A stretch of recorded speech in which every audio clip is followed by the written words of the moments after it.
السلام علیکم ورحمۃ اللہ وبرکاتہ۔ عزیز طلباء، نورانی قاعدہ کی آج ہم پہلی تختی شروع کرنے لگے ہیں جو کہ مفردات کے بارے میں ہے۔ مفردات کہتے ہیں الگ الگ حروف کو کر کے الگ الگ حرف ادا کرنا۔ اعوذ باللہ من الشیطان الرجیم، بسم اللہ الرحمن الرحیم۔ آپ بھی دوہرا لیں۔ اس تختی میں عزیز طلباء ابتداً دو باتوں کا خیال رکھنا ہے۔ اس تختی میں 15 حروف کھینچے جائیں گے، یعنی ان میں آواز لمبی کی جائے گی، اور 14 حروف ایسے ہیں جن کو کھینچ کر ادا نہیں کیا جائے گا، ان کو بغیر کھینچے جانے والے حروف کہتے ہیں۔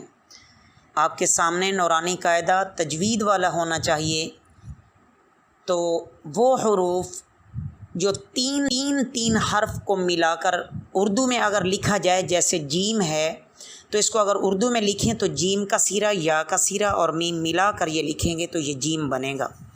اس طرح کے جتنے بھی 3 حروف ہیں سوائے الف کے، 3 حروف سے بننے والے جو حروف ہیں ان سب کو کھینچ کے پڑھا جائے گا۔ اور ان کو کتنا کھینچنا ہے؟ 3 الف کی مقدار کھینچنا ہے۔ اور 3 الف کی مقدار کیسے پتہ چلے گا؟ کہ 3 انگلیاں جو بند ہیں ان میں سے آہستہ آہستہ درمیانی رفتار سے ایک ایک انگلی کو کھولا جائے اور ادھر سے حرف ادا کیا جائے۔ 3 انگلیاں جب پوری کھل جائیں تو حرف ختم کر دینا چاہیے جی۔ اور دوسری بات کا یہ خیال رکھنا ہے کہ جو بغیر کھینچے جانے والے حروف ہیں ان کو صرف 1 الف کے برابر کھینچنا ہے۔ 1 الف کی مقدار کا بھی اسی طرح اندازہ ہوگا کہ ایک کھلی انگلی کو بند کیا جائے، یا بند انگلی کو درمیانی رفتار سے کھولا جائے تو حرف ادا ہو جائے جی۔ اب ہم باقاعدہ تختی شروع کرتے ہیں۔ آپ نے میرے ساتھ دہرانا ہے الف۔ اس کو عزیز طلبہ ایک تو الف بھی نہیں اور الف بھی نہیں پڑھنا، بلکہ کیا پڑھنا ہے؟ الف با۔ اب یہ دیکھیں کہ یہ بغیر کھینچے جانے والا حروف ہے، تو کتنا ہم اس کو کھینچ رہے ہیں؟ 1 الف کی مقدار۔ ہاں، ایک بات یہاں مزید ذہن نشین کر لیں کہ اس تختی میں وہ آئیں گے جن کے آخر میں الف آپ کو نظر آئے گا، جیسا کہ با کا سیرہ اور الف ملا کر یہ لکھتے ہیں تو آخر میں الف آ رہا ہے۔ اسی طرح تا، سا، یہ جتنے بھی حروف آ رہے ہیں ان کو ادا کرتے ہوئے ایک بات کا خیال رکھنا ہے کہ آواز منہ سے جب نکلے تو اوپر کی جانب کو ہو، آواز نیچے کی جانب کو نہ ہو۔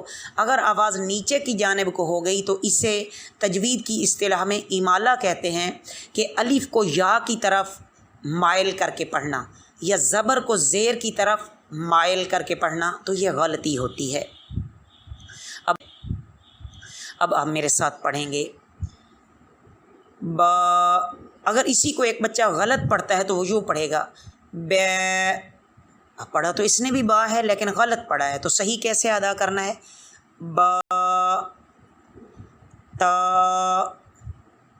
سا جی۔ یہاں ایک بات سمجھیں کہ سا، دال، ذال، ان تینوں کا ایک ہی مخرج ہے، کہ سا، دال اور ذال ان تینوں کو زبان کی نوک اوپر اور نیچے والے دانتوں سے تھوڑی سی باہر نکالیں گے تو آسانی کے ساتھ نرمی یہ تینوں حرف صحیح ادا ہو جائیں گے جی۔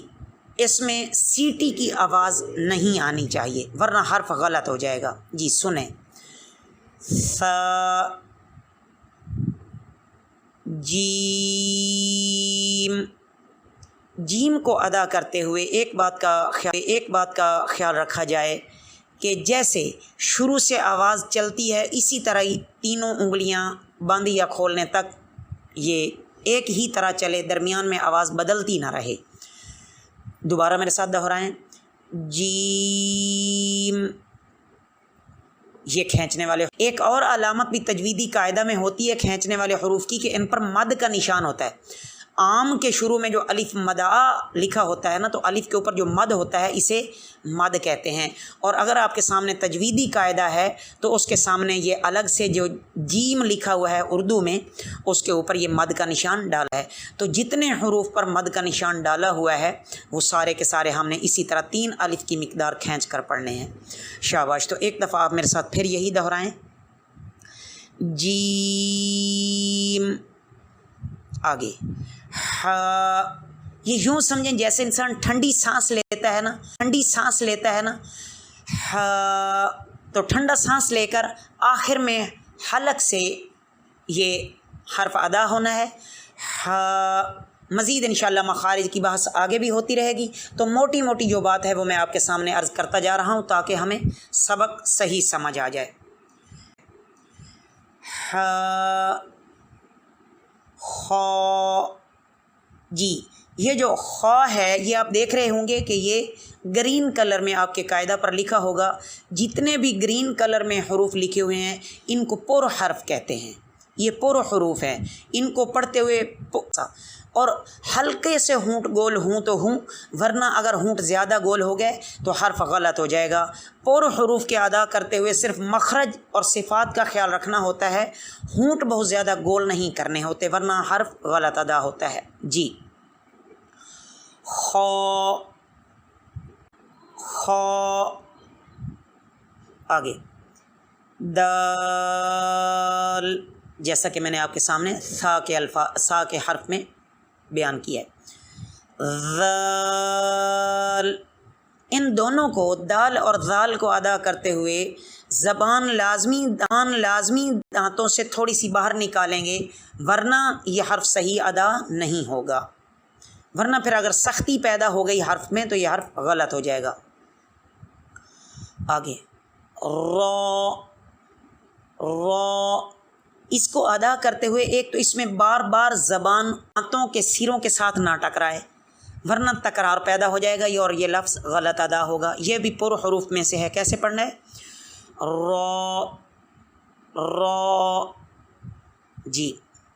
اس کے بعد زا، سین اور شین، یہ تینوں حروف ادا کرتے ہوئے اوپر اور نیچے والے دونوں دانت آپس میں مل جاتے ہیں تو یہ حرف تینوں ادا ہوتے ہیں، یعنی ان میں ایک تو ہلکی سی سختی بھی آپ کو محسوس ہوگی اور ان تینوں حروف کو ادا کرتے ہوئے سیٹی کی آواز نکلے گی۔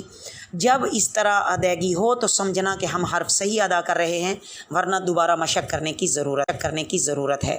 جی آپ میرے ساتھ ادا کریں گے، ز، سین، شین، تو یہ دونوں حروف کھینچنے والوں میں سے ہیں۔ جی آگے صاد، ضاد، یہ دونوں حروف بھی پر حروف میں سے ہیں، یعنی آپ کے قاعدہ پر گرین کلر میں یہ حروف لکھے ہوں گے۔ ان کو موٹا حروف کہتے ہیں کہ ان کو پر کر کے پڑھا جاتا ہے، اور پر کرتے ہوئے یاد رکھیں کہ جو حروف پر ہوتے ہیں ان کے ساتھ جو الف آتا ہے نا، جیسے صاد کے سیرے کے ساتھ الف ملا ہوا ہے اردو میں لکھتے ہوئے، تو اس کو بھی موٹا کر کے پڑھیں گے۔ اسی طرح ضاد ہے، را ہے، خا ہے، تو یہ سارے کے سارے جتنے بھی ہیں ان کو اس طرح ادا کرنا ہے اور خا ادا کرنا ہے، اور خا کو ادا کرتے ہوئے بھی خرخرے سے بچنا ہے کہ گلے میں کہیں بار بار خا خا خا خا نہ ہوتی رہے، بلکہ خا بس ایک ہی دفعہ یہ صحیح ادا ہو جائے۔ جی تو میں عرض کر رہا تھا صاد اور ضاد کے بارے میں، تو یہ دونوں حروف زبان کی دائیں کروٹ اوپر والی 5 داڑھوں کے ساتھ لگے گی تو یہ حرف صحیح ادا ہو جائے گا۔ آسانی کے لیے بس اس کو بہت زیادہ تکلف کے ساتھ ادا نہیں کرتے۔ جی مزید اس کے بارے میں آگے تفصیل آئے گی تو میں وہاں عرض کر دوں گا۔ ایک دفعہ دوبارہ میرے ساتھ یہی آخری 2 حروف دہراؤ، ضاد، ضاد۔ جی عزیز طلبہ، تو آج کا ہمارا سبق الف سے لے کر ضاد تک ہے، آپ ان تمام حروف کو اچھی طرح ذہن نشین کر لیں اور واپس ریکارڈ کر کے ہمیں سینڈ کریں۔ وما علینا الا البلاغ المبین۔